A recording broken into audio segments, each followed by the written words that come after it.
So here is a second match against Tomato. I matched against him again very soon after the last match with him. I guess we were just playing in the same time slot. Yeah, that happens sometimes. You run into the same guy over and over. But the pick ban does look very different this time. Now during pick ban, I actually did not know this was Tomato, but I don't know if Tomato could tell it was me immediately because my box is a little bit easier to ID than some other boxes. So he does go for the first ban Ares, which of course it was the unit that blew up his juggler last time.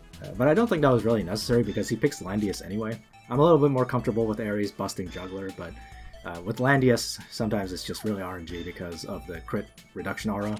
So this time he goes for the Liana plus Rosenband and goes for Bozel. So just trying to overload me with debuffs. So for the moment, I think my box is still pretty vulnerable to this sort of pick ban. Honestly, I should probably replace Tiaras at this point, but I've been playing Protagonist since Season 2.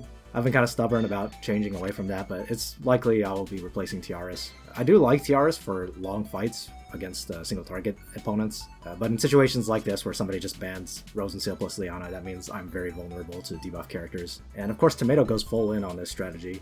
Even though I pick Rachel to try to negate Bozel a little bit, he goes straight for the juggler here. He bans Juggler plus Chris. It's very rare for me to see people ban my Chris early, but in this case he clearly knows what he's doing. Getting rid of all my dispels, and Juggler is not dispel, but he does do AoE healing, which would be annoying for him. However, that does let me pick up Old Landius. Old Landius, still really great for zoning, and of course if you let him die at the right time, you can even counter debuff boxes sometimes. Because when he dies, he cleanses every single debuff on all your teammates.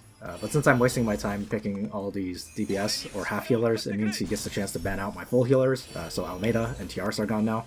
So in some ways this is going to be something of a sudden death match because both of us have our healers banned out. If I allow him to cast Black Hole on my party, that's more or less a game over for me.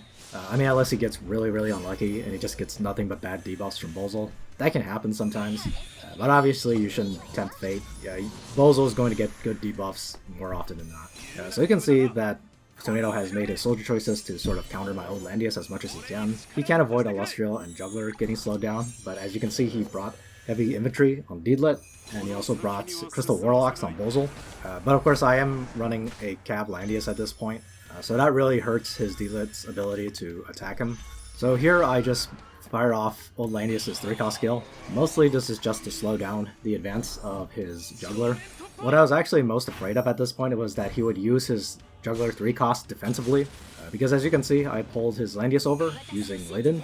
If he had jumped with Juggler, he could have protected his Bozel, but since this leaves his Bozel wide open, it allows me to charge in with Elwyn and just take him out. And to me, that's a huge sigh of relief. You know, Bozel is always a wild card. A single black hole can end the entire game. I'm also lucky here because he decided not to bring Lancer soldiers on Bozel. Bozel does have access to Stone Colossus, and given Bozel's pretty tanky soldier bonuses, there's a pretty good chance that he would have been able to stop Elwyn completely. I did have a number of very lucky Tenyo Breezes here on my side, because even with Bozel out of the picture, he can still overwhelm me, especially with Juggler doing this 3-cost skill. Tons and tons of damage from the Master of Ice there. Also, this is still before they fix Redeemer, so as you can see, Layden is pretty bad at tanking here. So thankfully, in this case, it seems that Tomato is also running a Blood Pack Landius, and Blood Pack Landius is very tanky, but he's really bad at doing damage. So Rachel is able to survive. And here's another rip, because he brought double infantry on Deedlit. She fails to kill on Elwyn, even though he's only at about half life. So this gives me a chance to back off and reactivate Elwyn's revive, which is pretty important. Like I said, in a situation like this, where neither one of us has a healer, or at least not a full healer, every bit of life does count. Which is also why having no Gift of Eternal Life on my own Landis here really hurts. But there's nothing I can do about that. All I got is to keep rolling on the weapon gamble. I hope I get one eventually. So here, even though SP Elwyn only revives with like 5 HP or whatever, because I know he has no more AoEs to throw at me, I can just run Elwyn away. He can keep close and have Landius guard him, and I don't really need to worry about him dying. Even though his Lancer Landius can probably punch my Cav Landius for a decent bit of damage, I just need to hold back a little bit and let Rachel heal people up, and things should be pretty safe for me. And also this right here is just demonstrating how broken Elwyn's self-heal is. I mean, the guy is at like 1% life, he just runs over to Deedlit and heals all the way and kills her. But yeah, this was a really scary match, and this is actually the match that got me into Langrisser rank. So definitely a good opponent to face for my inauguration match into Langrisser. See you guys next time.